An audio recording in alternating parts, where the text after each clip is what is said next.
नमस्कार, इन 24 न्यूज में आप सभी का स्वागत है। मैं हूं प्रदीप शर्मा। आइए एक नजर डालते हैं अब तक की 25 बड़ी खबरों पर। महाराष्ट्र में होने वाले विधानसभा चुनाव से पहले पुलिस और प्रशासन का बड़ा एक्शन। पुणे में एक निजी वाहन से बरामद किए 5 करोड़ की नकदी। शुरुआती जांच के मुताबिक शिवसेना विधायक शाहजी बापू पाटिल के बेटे की है गाड़ी। पुलिस ने 4 लोगों को किया गिरफ्तार। पुणे से पैसे बरामद होने के बाद शिवसेना यूबीटी सांसद संजय राउत ने स्थानीय विधायक शाहजी बापू पाटिल पर कसा तंज। कहा, क्या बापू और कितने करोड़। मुख्यमंत्री एकनाथ शिंदे पर भी लगाए गंभीर आरोप। कहा, चुनाव में पैसे बांटने के लिए शिंदे ने एक उम्मीदवारों को दिए हैं 75 करोड़ रुपए। महाराष्ट्र विधानसभा चुनाव के लिए सीट बंटवारे को लेकर महाविकास अघाड़ी में खींचतान के बीच सुलह की खबर। कांग्रेस नेता बाला साहब थोराट ने उद्धव ठाकरे और शरद पवार से की मुलाकात और चर्चा। सीट बंटवारे का फार्मूला लगभग तय। महाराष्ट्र विधानसभा चुनाव के लिए उम्मीदवारों की पहली सूची सामने आने के बाद बीजेपी की नई मुंबई इकाई में मचा घमासान। पार्टी में पड़ी फूट। गणेश नाइक के बेटे संदीप नाइक ने थामा शरद पवार की पार्टी का दामन। बेलापुर सीट से वंदना मात्रे को उम्मीदवार बनाए जाने से नाराज थे नाइक।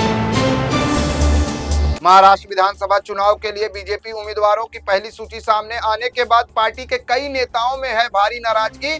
टिकट नहीं मिलने वाले नाराज नेताओं की देवेंद्र फडणवीस के सागर बंगले के बाहर लगी लाइन। दरअसल दूसरी सूची में नाम आएगा या नहीं, फडणवीस से पूछ रहे हैं सवाल।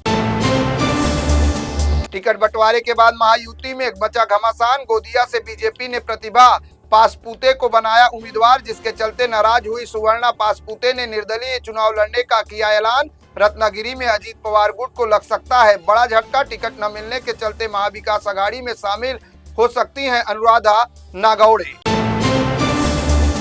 डिप्टी सीएम अजीत पवार की एनसीपी ने उम्मीदवारों को एबी फॉर्म बांटना किया शुरू। सूत्रों के मुताबिक 17 उम्मीदवारों के नाम फाइनल। भरत गवईत, हीरामन खोसकर और संजय बंसोड़े समेत कई उम्मीदवारों को दिए गए एबी फॉर्म। अजीत पवार गुट को लगा बड़ा झटका। वरिष्ठ नेता और मंत्री छगन भुजबल के भतीजे समीर भुजबल नासिक जिले के नंदगांव विधानसभा सीट से सुभाष कायंदे को उम्मीदवार बनाए जाने से नाराज। दरअसल पूर्व सांसद ने खुद चुनाव लड़ने की जताई थी इच्छा।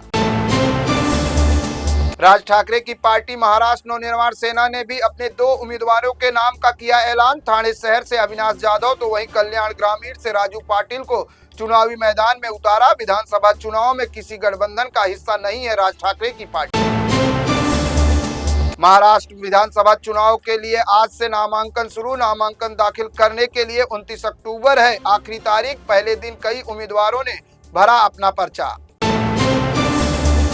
महाराष्ट्र विधानसभा चुनाव से पहले मुंबई में लगे उत्तर प्रदेश के सीएम योगी आदित्यनाथ की टैगलाइन वाले बटेंगे तो कटेंगे पोस्टर्स।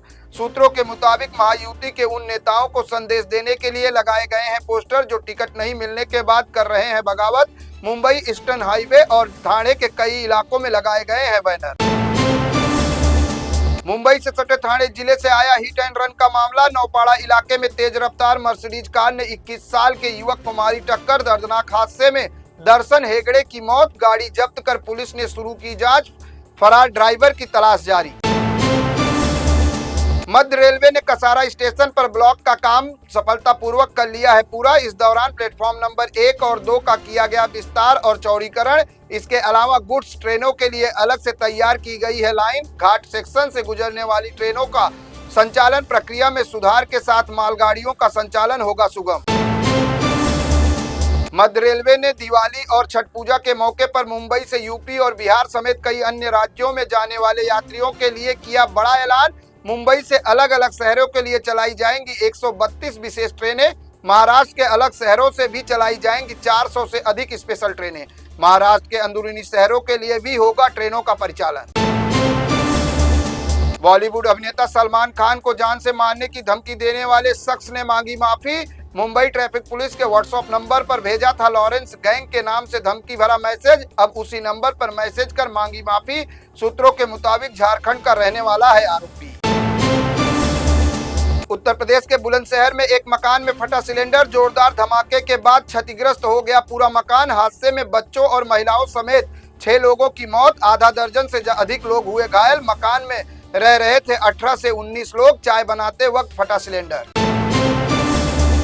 पुलिस द्वारा किए जा रहे एनकाउंटर पर उठ रहे सवाल के बीच उत्तर प्रदेश सरकार ने जारी की मुठभेड़ को लेकर नई गाइडलाइन, जिसके मुताबिक शूट आउट साइट की करानी होगी वीडियोग्राफी, हथियारों का करना होगा सरेंडर और मृतक का करना होगा पोस्टमार्टम। जिस जगह पर एनकाउंटर होगा वहां फॉरेंसिक टीम भी करेगी जांच। एनसीपी नेता बाबा सिद्दीकी की हत्या के बाद सुर्खियों में आए गैंगस्टर लॉरेंस बिश्नोई को लेकर करनी सेना के राष्ट्रीय अध्यक्ष राज शेखावत ने किया बड़ा ऐलान। कहा, जो भी पुलिस ऑफिसर करेगा लॉरेंस का इनकाउंटर उसे दिया जाएगा 1 करोड़ का इनाम। दरअसल करनी सेना के राष्ट्रीय अध्यक्ष रहे सुखदेव सिंह गोगामेडी की हत्या में भी सामने आया था बिश्नोई गैंग का नाम। विमानों को बम से उड़ाने की धमकी देने का नहीं थम रहा है सिलसिला। अब इंडिगो के 10 और विस्तारा के 6 फ्लाइट्स को मिली बम से उड़ाने की धमकी, जिसके चलते कई फ्लाइट्स को किया गया डाइवर्ट और यात्रियों को उतार कर की गई चेकिंग। इस घटना के चलते यात्रियों को परेशानी के साथ साथ एयरलाइंस कंपनियों को हो रहा है तगड़ा नुकसान। प्रदूषण की वजह से राजधानी दिल्ली के खराब हुए हालात, 350 से 400 के बीच दर्ज किया जा रहा है एक्यूआई। प्रदूषण की समस्या को देखते हुए राजधानी दिल्ली और एनसीआर में पाबंदियों का दौर हुआ शुरू। आज से लागू हुआ ग्रैब 2, जिसके चलते डीजल जनरेटर के इस्तेमाल पर लगी रोक। बहराइच में होने वाले बुलडोजर एक्शन पर हाई कोर्ट के बाद अब सुप्रीम कोर्ट ने लगाई रोक। अदालत ने बीते दिनों बुलडोजर कार्रवाई पर रोक के दिए आदेश को भी दिलाया याद। सख्त टिप्पणी करते हुए अदालत ने कहा, आदेश का उल्लंघन करने वाले रहे सचेत। बहराइच दंगों के आरोपियों पर यूपी सरकार के बुलडोजर एक्शन पर मामले की सुनवाई तक लगी रहेगी रोक।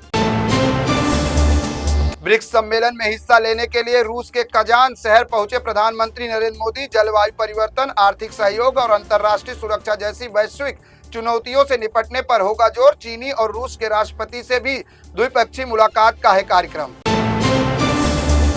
गाजा में हमास से जारी जंग के बीच लगातार फिलिस्तीनियों को निशाना बना रही है इजरायली सेना। आईडीएफ ने ताजा हमले में बनाया रिफ्यूजी कैंप को निशाना। हमले में 33 फिलिस्तीनियों की हुई मौत। हिजबुल्लाह को लेकर इजरायली सेना ने किया दावा। कहा, हिजबुल्लाह ने अस्पताल के नीचे बंकर में छुपा रखे हैं लाखों डॉलर और सोना। पाकिस्तान के कराची से आई दिल को दहला देने वाली वारदात। यहाँ एक शख्स ने सोशल मीडिया पर तस्वीरें पोस्ट करने को लेकर अपने ही घर की महिलाओं की बेरहमी से कर दी हत्या। दरअसल सोशल मीडिया पर अपनी तस्वीरें पोस्ट करती थी महिलाएं। नाराज शख्स ने अपनी मां, भाभी, बहन और भतीजी को उतारा मौत के घाट।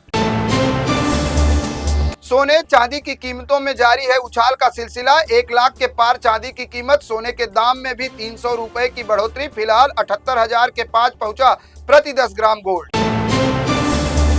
मेरे साथ बस इतना ही। अन्य ताजा तरीन खबरों के लिए देखते रहें इन 24 न्यूज। इन 24 न्यूज को सोशल मीडिया के प्लेटफॉर्म यूट्यूब, इंस्टाग्राम, फेसबुक पर लाइक करना, सब्सक्राइब करना, फॉलो करना बिल्कुल न भूलें।